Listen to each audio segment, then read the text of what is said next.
Hey everyone! Now let me tell you that when it comes to learning English, sometimes you need to learn one word but use it in many different ways.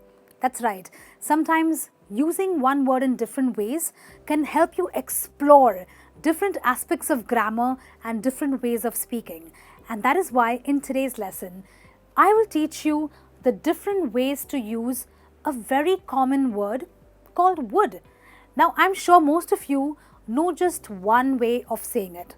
In fact, a lot of people say, I would go here, I would do this. And probably your English is very basic because your understanding of this word is very limited. So, if you learn how to use would, well, what's going to happen? Would is a word that is very versatile. Versatile means you can use it in different ways.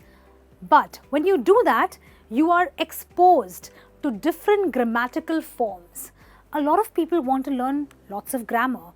Well, this word in itself takes you to many grammatical forms, like you can use would in the conditional, you can use would to talk about past habits, you can use would to talk about probability when you are not certain about something. Well, isn't that great? Well, it certainly is.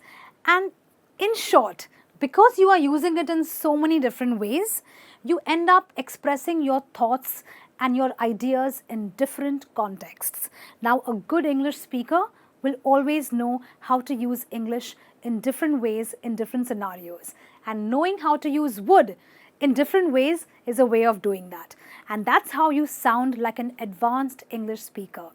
And speaking of advanced English, you want to understand or you want to know how to do it correctly, which means if you want to learn advanced English, you must take or look at our English fluency course.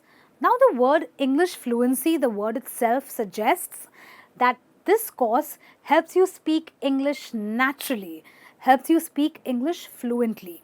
Let me tell you that when we speak English, we tend to use bookish English. We sound very unnatural. But native English speakers, they have the habit of using some smart English phrases that makes them sound fluent and natural. And therefore, this course is divided into 3 parts. And these 3 parts have a total of 450 smart English phrases with almost 1,000 example sentences. Believe me, they've been handpicked especially for you. And this course, as you can see, has been curated by myself and my fellow trainers Christine and Niharika. And let me tell you that this course can actually be available on all devices, but I want you to get more information by clicking onto the link in the description of this video. So do check it out. Okay? Well, coming back to using would to speak advanced English, let's see the first way to use would. You can use would when you are talking about conditional sentences. The word condition means if something happens, something else will happen as a result, right? Therefore, the first sentence is, if I had more time, I would study harder, right? The next one, I would buy a new car if I won the lottery, which means this will happen only if this happens. In other words, only if I buy a new car or only if I won a lottery, I would buy a new car. The next sentence, I would have met her if I had known she was in the city. I would have met her only if I had known she was in the city. On this condition, I would have met her.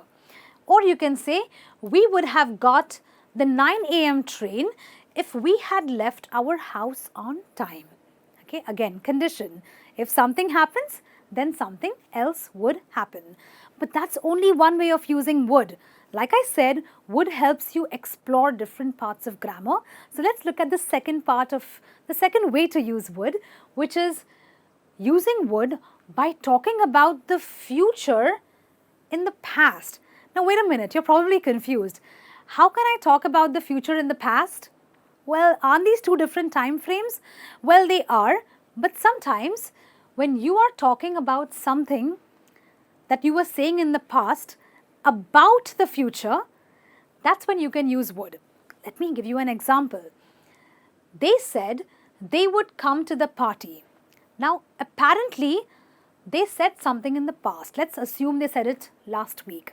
So, in the past, they talked about what they would do in the future. So, they said they would come to the party. So, last week at maybe 7 p.m. in the evening on a Thursday, they said that they would come for a party which was probably in the future, maybe at 9 p.m. Right? So, they're talking about the future in the past. Okay? Or you could say, he promised he would call once he reached. In the past, he said he would call when? In the future, once he reached.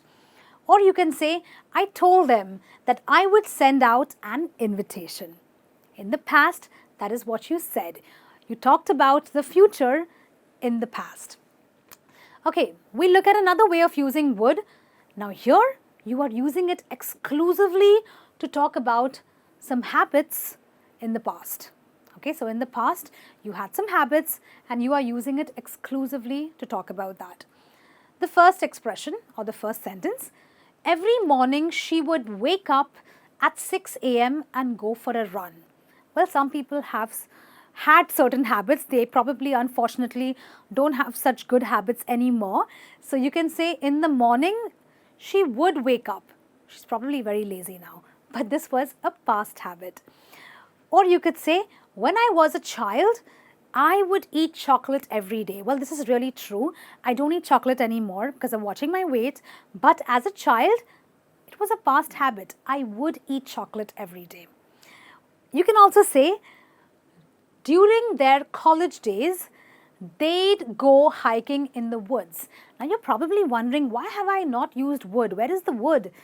Where has it gone? Well, if you notice, the would has been contracted just to a D, because this word, they apostrophe D, is a combination of they plus would, which in English is called a contraction. But we don't say they would, we say they'd. So here is the would which has been contracted or made very small because you've combined it along with they. Okay, so during their college days, which is the past, they had a habit of going hiking in the woods. All right, we have some more ways of using would and getting better with the context of speaking. So our next way to use it is to indulge in very polite requests. Believe me, this word would really adds a touch of politeness and diplomacy when you speak. In fact, would is like this magic word which literally adds a touch of politeness when you are making a request. Don't believe me? Let's take a look. Would you mind passing me the salt, please? Now, if you simply say, can you pass me the salt? And if you compare that with, would you mind passing me the salt? Don't you feel like the second option is a lot more polite? Well, that's the magic of would. This word apparently makes your request sound polite. Or you could say, would you please help me with my homework? Okay, and the fact that you are adding a please to that definitely makes it sound a lot more diplomatic and polite. In an office setting, you could say, would you mind taking a look at my report? Well, when we are in the office, we tend to ask people to do certain things for us, right? You don't want to sound like you're demanding something out of somebody. And that's when you can say, would you mind taking a look at my report? Would you mind sending that email? Would you mind calling that vendor? Make sure you use would, the magic word for politeness. We'll go to our next way of using would, which is expressing preferences. Now, the word preferences comes from the word prefer. Prefer means you have two options and you are choosing one option over the other because you prefer or you choose this option. So, you will say, I would rather take a cab than walk to the office. You've got two options. You can take the cab, but you can also walk to the office, right? You choose to take the cab. And therefore, you use would with the word rather. It goes well when you are expressing preference. You can also say, I'd go with the pink one. It suits my skin tone. Now, a lot of us, women especially, we love to go shopping and we want to express our preference. We prefer only the best, and that is why we say, I would go with this. Okay, now if you notice, I haven't said I would while I was saying the sentence. In fact, I simply said I'd. So the would has been contracted to a d sound, and we simply say I'd go.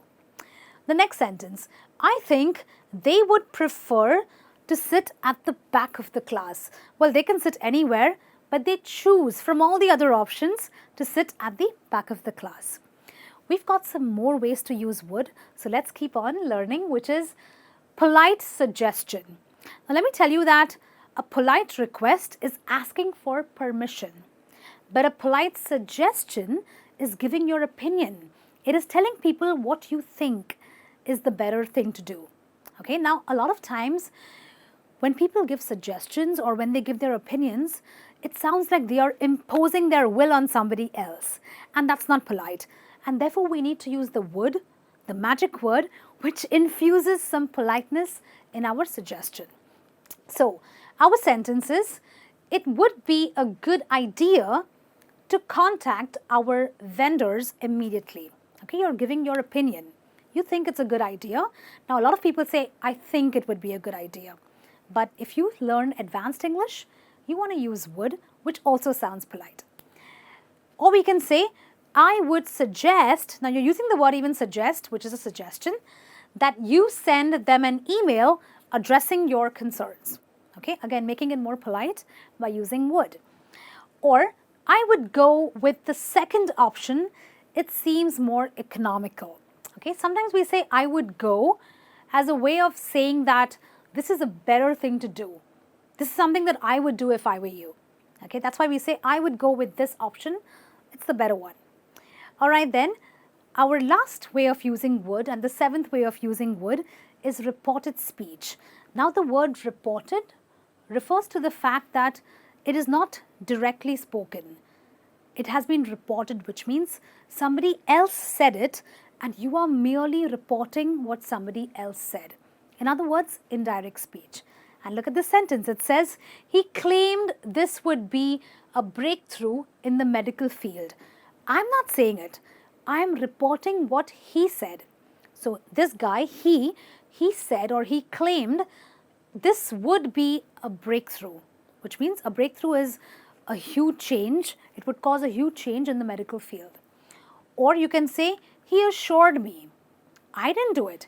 He told me. He assured me that they would provide technical help. Okay? So when you buy a product, someone tells you that they will offer technical or after-sales services. So they assured me that they would do this. The next sentence, they said that it would take 3 days to get the application processed. Again, as you can see, they are all reported speeches where you are reporting what somebody else said. Okay, as you can see, guys, the word would is such a versatile word.